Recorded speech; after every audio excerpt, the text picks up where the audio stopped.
We landed on Cora 7 hungry and hopeful. After Earth's collapse, this new world had been marketed as Terra's twin. A breathable atmosphere, mild gravity, rich soil. The last paradise. The terraformers had come decades earlier, and now it was our turn to claim it. The welcome feast was generous. Roasted meat, strange herbs, red wine that tasted faintly of iron. It reminded me of pork, but richer, almost sweet. No one asked where it came from. We didn't want to be rude. We didn't want to seem ungrateful. Only Dr. Halverson chewed slowly, frowning. "What species exactly did this meat come from?" he asked. Governor Marai smiled too wide. "The kind that doesn't obey." The next morning, Halverson was gone. We told ourselves he left, got scared, maybe ran into the woods to Radio Earth. But deep down, something inside all of us shifted. The meat had tasted too familiar. Dr. Halverson's tent was untouched. His datapad lay open on the desk, still recording. The last log entry was brief, whispered. "There are screams under the ground, not echoes, not ghosts, screams." We laughed it off. The man had always been dramatic, but something about the way his tent flap fluttered, despite the windless night, made my skin crawl. Later, we planted the first nutrient trees. The soil was soft, dark, and warm. I buried my hand elbow deep, pulling it out covered in thick, sticky mud, except it wasn't mud. It smelled coppery, and it pulsed. Governor Owen watched us from the ridge, arms behind her back, eyes locked on me. "You'll grow well here," she said softly, "as long as you don't resist." I didn't sleep that night. None of us did. The meat from the feast still clung to our teeth like guilt, like blood. A crater yawned open just beyond the settlement perimeter, perfectly round, black as pitch. It hadn't been there yesterday. A maintenance drone we sent down vanished without a trace, not even a signal. Then came the noise. Not a growl, not mechanical. A voice, human, begging. "I obey. Please, please, I obey now." We gathered around the edge, but the pit stayed silent. No wind, no echo. Just that whisper, leaking up like gas. Later, one of the colonists, Maris, stood by the crater for hours, just staring. Her mouth was sewn shut with a thread of her own hair. We asked her why. She bled from her eyes and pointed down into the dark. "They said silence is step one." Governor Owen implemented obedience protocol. It sounded like discipline training. It was worse.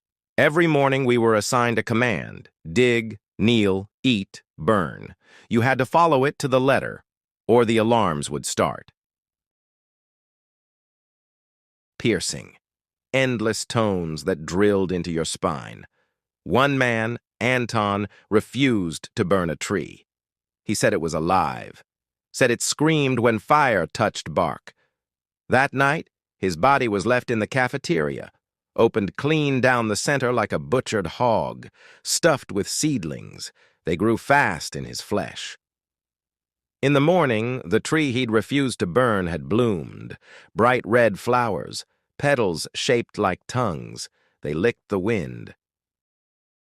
We started hearing them in the vents, soft, hollow voices. Not quite human, not quite machine. They called us by name. "Cora, I know you. You never listen." Sometimes it was a parent's voice, sometimes a lover, sometimes your own. The engineers tried sealing the ducts. Didn't help. The voices just slipped into our comms, our mirrors, the folds in our blankets at night. I woke once to my reflection smiling, while I sobbed. Governor Owen said, "The planet is syncing with your frequencies. It's learning your language. That's progress." She said it like progress was a knife, and in her hand, it was. We dug for minerals, searching for silicates to build a new comm array. 6 feet down, we hit bone. Not fossilized, not animal. A skull the size of a storage pod, still wet with marrow. A rib cage curled around the dig site like a hand. We unearthed a jaw, serrated with human molars. Then the ground pulsed, not a quake, a heartbeat. All the equipment shorted out. The scientists said it was some ancient native life form. I say it was waiting. And it had teeth exactly like ours. Behind her residence, Owen tended a private garden. We weren't allowed in. One night, I crept closer. The fence was made from spinal columns. Inside were plants with eyes, leaves that tracked my movement, a tree that sighed when I brushed past. At the center stood a statue. No, not a statue. A body, petrified and weeping sap. It was Halverson, still screaming in perfect silence. Owen stood beside him, humming. "Growth comes from sacrifice," she whispered, "especially disobedient minds." I ran. The plants whispered my name all the way back. They made us spread nutrient packs across the fields. I opened one. It was ground bone, still warm. When I looked closer, fingernails, a wedding ring. We were feeding the crops with each other, and the crops were thriving. That night, we had stew for dinner. Something about it tasted familiar again. Across the table, Eli gagged, pulling something from his mouth. A small, childlike tooth. The stew had no bones, until now. The silence in the cafeteria stretched like a scream held under water. They bred mealworms in tanks for protein. One morning, the worms spelled something out on the glass. "Don't sleep," people laughed, said someone tampered with them, but every day new words, "She's inside you." "You're germinating." Then one day, the glass shattered. The worms spilled out, straight into Maris's room. They crawled up her nose into her ears. She laughed as they filled her mouth. When we tried to pull them off, her skin sloughed off in sheets. Underneath, roots. The trees grew cameras. At first they were hard to see, tiny black nodules on bark, then lenses, then blinking red lights. Owen said they were planetary sensors installed by terraformers, but they were growing. Someone cut one down. It bled. The next day, that person was gone. Replaced, not figuratively, replaced. Same face, same voice. But her eyes were empty. When I hugged her, she whispered, "I remember the roots. They are everywhere." That night, the trees whispered coordinates in our ears. "Dig here," they said. "Dig and feed us." We found it floating in the sink, one human eye. Preserved, unblinking, clear blue like Dr. Halverson's. DNA confirmed it was his. Governor Owen plucked it up gently and smiled like she'd found a rare gem. "Rebirth always begins with the eye," she said. That night, I dreamed of the eye floating in the sky, wide and watching, dripping something thick and hot. I awoke to find it embedded in the wall of my bunk, still staring. I smashed it with a wrench. The next morning, my vision blurred. The medic said nothing was wrong, but I could still see. Not my room, not Cora 7, something deeper, beneath. A fleshy world veined like a heart. And in its core was Halverson, no longer screaming, just watching from inside the walls. Now I dream in his vision. I see what he sees, and it's hungry. We thought the nightmares were stress, trauma. But they weren't dreams at all. They were rehearsals, instruction manuals. In them, I chewed through my own hands, buried myself alive, carved strange sigils into my chest. When I awoke, my fingers ached. My chest itched. Juno vomited up a lump of soil and a human tooth. Her lips were blistered, like she'd kissed fire. "They make me eat myself," she whispered, trembling. Each night, the dreams grew clearer. Voices told us where to go, what to feed. One colonist tried resisting. He stopped sleeping. 3 days later, we found him hollow, his mouth still chewing, though there was nothing left inside, not even a tongue. The blood census began without warning. Owen said it was for planetary compatibility. Everyone lined up to drip blood into small, pulsing bowls. The bowls absorbed it greedily. No bottom, no reflection. Those who refused began to bleed anyway. From eyes, ears, skin, their veins moved on their own, tracing runes on their forearms. Jonas bled the longest. He didn't scream, just looked relieved, like something inside him was finally free. By dawn, his body had liquefied. It began with itching, then splitting. Our skin peeled like old bark, revealing raw muscle that shimmered in the cold air. But we didn't bleed. Instead, a clear sap oozed from our pores. It hardened into a thin, glossy shell. Some grew tiny mouths beneath their ribs. Others developed eye stalks on their shoulders. "We're adapting," Owen said proudly, rolling up her sleeve to reveal skin like translucent silk. Inside, something pulsed. A second heart? A root bundle? I don't know, but I saw it move. My own body hums now. At night it twitches on its own, answering unheard calls. This world is reshaping us, digesting us slowly, lovingly. We're becoming what it wants, what it can eat. The fruit bloomed overnight, glowing red pods hanging from the bone trees. We were starving. We ate. The taste was unbearable, familiar, intimate. One colonist wept mid-bite, swearing it tasted like his sister's perfume. Another found a baby tooth inside their fruit. Owen served stew that night. Meat, fragrant, soft. After the meal, she announced the names of the missing, 11 total. The room fell silent. No one looked up. No one vomited. I checked my bowl.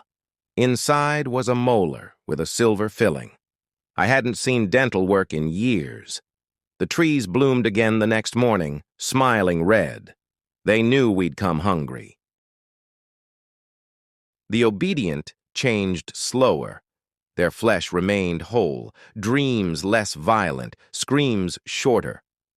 Owen began rewarding obedience with silence, no whispers, no teeth. She said the planet preferred docile minds. Devotion makes the meat soft, she whispered, stroking a twitching vine. One colonist, Juno, fought back, refused her commands. The ground swallowed her whole, roots dragged her in, she screamed for hours. Later, the trees grew fruit-shaped like her face. They hummed lullabies. That night, Owen distributed slices. I didn't eat, but I watched others cry and chew. And afterward, they looked calmer, smiling, empty. In a locked dome near the forest's edge, we found it. Clone Shed Aero 3. Rows of tanks, fluid-filled, occupied by us. Duplicates in various states of decay. Some screamed without mouths, others smiled with too many. One opened its eyes and whispered, "You taste better the second time." The logs revealed the truth. We weren't the first colonists. We were the 8th batch. Owen oversaw them all, and each time they harvested us. Mind, body, soul. Then started again. One clone begged us to kill it, but when we tried, it dissolved into a puddle of blooming roots. "We're seeded," it said. "We're already compost." Every shovel revealed more. Bone fragments, eyes, whole limbs wrapped in root tendrils. But deeper still, the soil spoke. We dug up instructions, veins of organic data, nerves encoding commands, symbols we felt more than read. Owen interpreted them aloud: harvest, recycle, soften. She smiled as she traced them with bare feet. She said the soil was the planet's mouth, whispering recipes. That night, everyone who had touched the soil woke with something moving under their skin. Not bugs, not worms, seeds. I cut my thigh open. Inside were buds, pulsing. They smelled like me. They tasted like me. The planet had begun cooking. She dropped the title Governor. Now she made us call her Mother. Her skin was luminous, soft as fungus. Her breath smelled like compost and cinnamon. She no longer blinked. "The planet feeds through me," she said, arms wide. "I am your shepherd, your butcher, your oven." She summoned us for communion. We drank from her cupped hands, a milky secretion that tasted like nostalgia. Afterward, we couldn't look her in the eyes, not out of fear, out of devotion. She sang us lullabies that made our teeth loosen. She said, "Sleep, let the roots finish their feast." I closed my eyes, and I felt my bones begin to bloom. At the colony's edge, the ground tore open, a living pit. It pulsed, inhaling thick air, exhaling a scent like copper and spoiled milk. Anyone who stood near began humming in harmony, mouths slack, eyes rolling back. One worker walked in. He didn't scream, just vanished into the soft red walls. The pit sighed. Later his voice echoed out, changed, layered. "More," it said. That night, the ground beneath our bunks pulsed in time with our hearts. I dreamed I fell in, over and over, and landed in a room with no gravity, no skin, just mouths. One of them was mine. We thought we found a message from Earth. It wasn't. It came from below, not written in code, but in taste, feelings, instructions we knew without knowing how. It told us how to season ourselves. Guilt makes the brain tender, despair keeps the marrow soft. Owen read it by licking the data off glass. "It's sacred," she said, "the cookbook of gods." We wept as we realized every loss, every trauma we'd endured here wasn't chance. It was marinade. We were flavoring ourselves for something that hungered beyond understanding, and we were almost ready. People began to sag. Their bones didn't break, they just let go. One by one, they folded in on themselves, crawling through cracks, slipping into impossible places. Dr. Ree melted during lunch. His smile remained, floating in his soup. The others celebrated.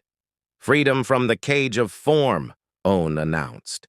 I tried to resist, but each joint felt more like rubber, each step a slip toward something soft. The few of us still solid were becoming rare, valuable, not as survivors, but as meat with bite. The boneless just watched us now, drooling. We inhaled them, swallowed them. They nested in our blood. Owen led us to the hollow tree for communion. We stood bare beneath the canopy. The spores danced in beams of red light. I felt my thoughts unravel. In their place came visions, teeth like stars, vines chewing history, planets gnawed to dust. We vomited gold dust and honey-thick saliva. The spores sang through us. "You are no longer alone," they whispered in our lungs. "You are flavor. You are family." And we believed it, because it hurt too much not to. They came from the pit, guests draped in moss and bones. No eyes, just mouths. Many, many mouths. They sat politely at long tables made of rib cages and vine. We were the menu, still alive, still blinking. Each of us laid out, basted in fear and memory. I felt the blade but didn't scream. My mouth was sewn into a smile. I wanted them to enjoy me. Owen sang. The guests hummed. As they carved, I remembered my mother's kitchen, my first bite of pie, a picnic on Earth. The memories weren't mine anymore. They were garnish. Underneath it all, the root brain stirred, a pulsing godhead of tendrils and heat, thinking in flavors. Owen knelt, her skull peeled open like fruit. She fed it her memories, her mission, her soul. It drank her down, and then it spoke. Through us. Our mouths opened together. Not food, not meat. "You are seed," we said. "You are yeast in the dough of stars." The brain remembered Earth, hungered for it. It began dreaming of cities as feasts, skyscrapers stuffed with mines, and it knew we would deliver. The trees flowered red, blooms of lips, teeth, and eyelids. They sang lullabies. Owen's clothes hung from a tree, soaked in sap. Her body was gone. The guests danced in the clearing. We were too full to move, too swollen with memory and root. My skin split in petals. Beneath it was something soft and humming. In the clouds I saw my childhood home, rotten, gnawed. I smiled. This was always how it was meant to end. The colony was gone. The feast was nearly finished, and I was blooming. Time collapsed. Language dissolved. The colony melted into meat and dirt. The tunnels closed like throats. The bunkers festered. We wandered, bloated and blind, singing to the sky. Some of us grew wings. Others grew mouths in our palms. One child became a walking lung, wheezing lullabies. The guests left satisfied. The planet slept again. I sat in the ashes of the hydroponics lab, gnawing on my own story. I couldn't remember my name, just how it tasted. That was enough. The planet sighed. One last breath. Full. Sated. I floated above what remained of me, watching my body collapse into mulch. My soul was now seasoning. I saw Earth through distant sensors, so full of life, of flavor. A new ship was coming. I tried to send a warning, but my signal came out as hunger, as aroma. I was the planet's tongue now, and I whispered sweet nothings into the void, luring more mouths to feed the roots. The next ship landed. Fresh dreams, fresh fear. They'll follow our trails, eat our fruit, sleep in our bones. The cycle begins anew. They'll wonder why the air moans, why the soil pulses, why they dream of teeth. We are still here, in the wind, in the roots, in the hunger. We will sing to them, soften them, season them. They will obey, they always do, because in the end, no matter how far you run, you always come home to eat.